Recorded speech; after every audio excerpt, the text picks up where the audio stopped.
So welcome guys to my setup video for 2013, well the end of 2013, since it is a little bit festive still. We have a Santa hat, but this is what my little kind of corner of my gaming setup is. We've got a swivelly desk chair and that is just awesome. So we're going to go ahead and jump straight into what I have currently on my desk. So this is where I create my YouTube videos. I have a Asus 21-inch monitor, full HD.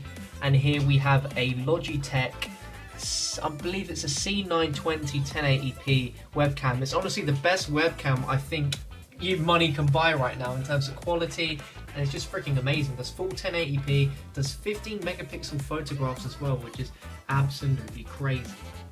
So on my desk here I have a Wii U Gamepad, which I don't use too often, but if I want to play on the Wii U then I'll just go straight onto the gamepad. So if we go down here, we have a few controllers lying around, a few old Xbox 360 controllers. We have a standard black one there. We have a red one, which is from my custom-made Machinima Xbox, which I got from Machinima back in about May, which was such a big surprise. Like, that's phenomenal. That Xbox is absolutely beautiful.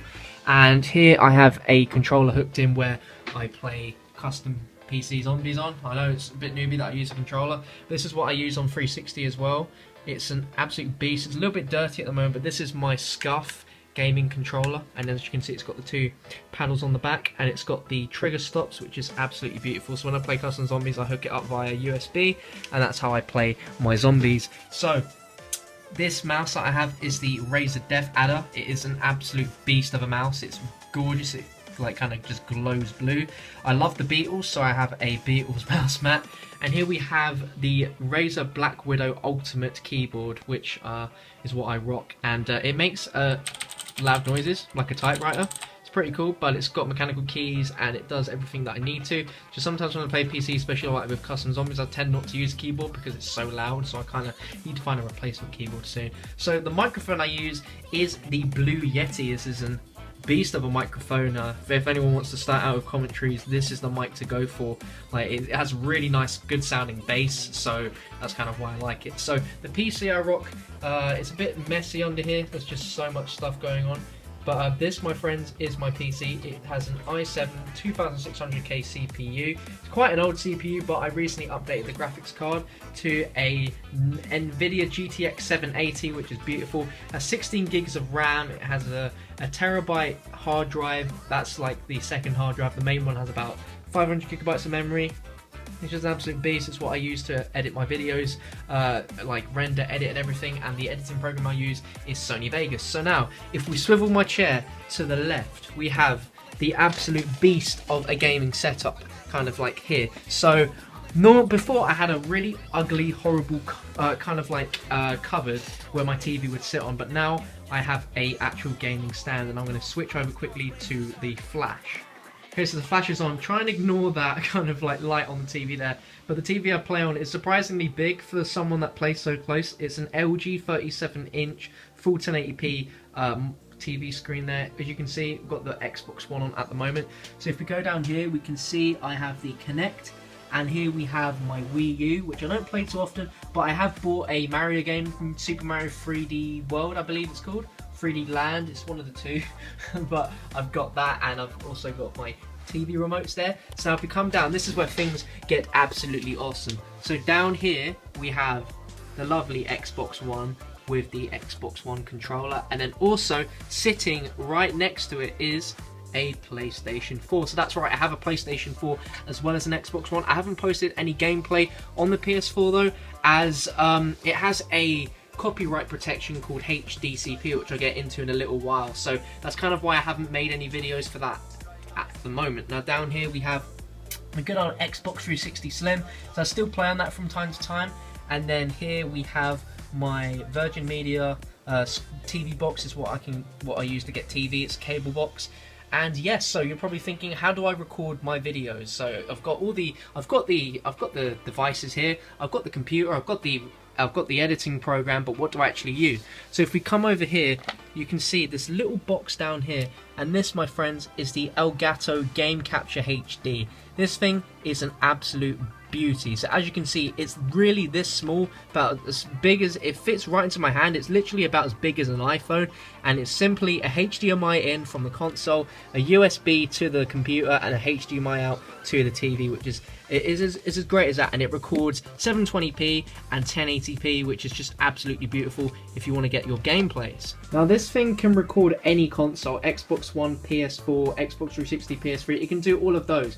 Now when I mentioned earlier about the PS4 having the HDCP protection, the PS4 should work with the Game Capture HD sometime in February or March of 2014, where Sony will push out a software update enabling HDMI capture, which is kind of a bit annoying because I really want to capture some PS4 footage. We're going to have to either wait until then or use some other sort of methods. So what's really epic is with the Elgato you can record both these consoles at 1080p at a bitrate of 30 megabytes per second, where the quality is absolutely amazing. It's literally crystal clear, while with the built-in game DVRs that both consoles have, it only records 720p at 3 megabytes per second, so you're going to get a very bad quality video anyway.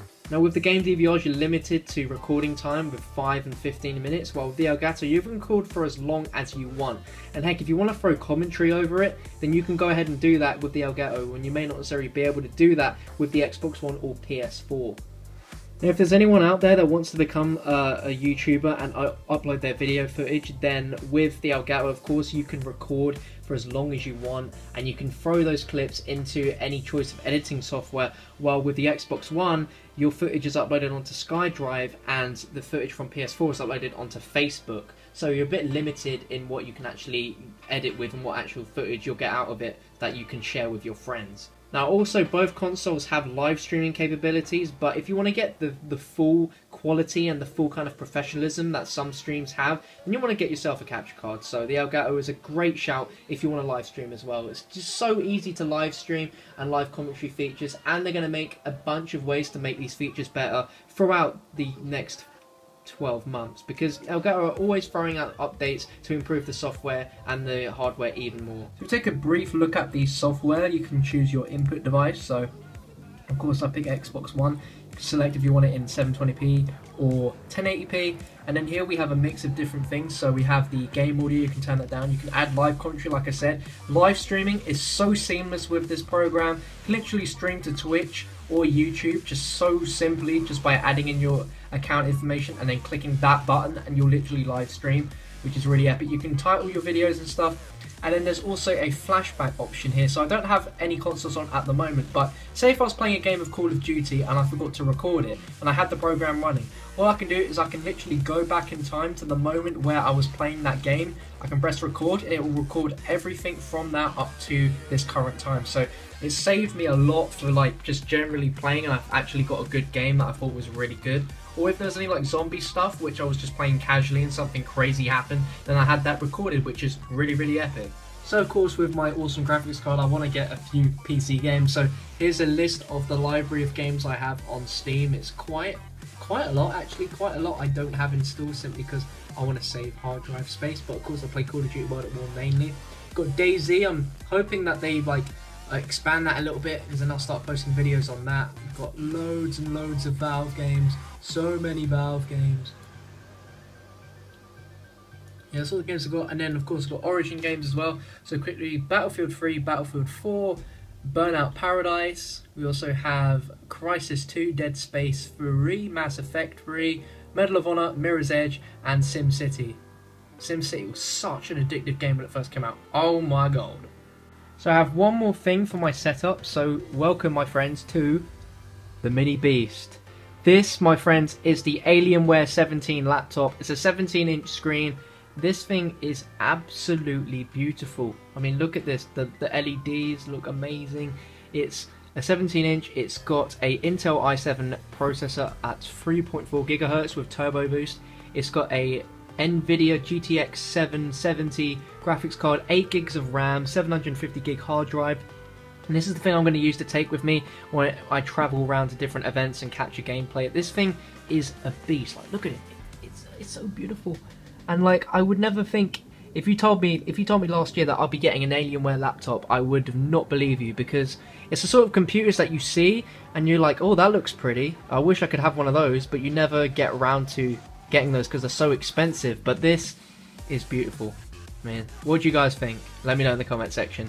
So there we go, guys, that was my setup video. Do let me know what you think of my setup in the comment section below, if there's anything that you'd improve, or like any sort of equipment you think I should get or should use rather than the stuff I have now. But I'd be really interested in just finding out your thoughts and opinions down below in the comment section. And if you enjoyed this setup video, then be sure to give this video a like rating. Your support has been absolutely amazing over the past year, and you guys have definitely deserved this setup video.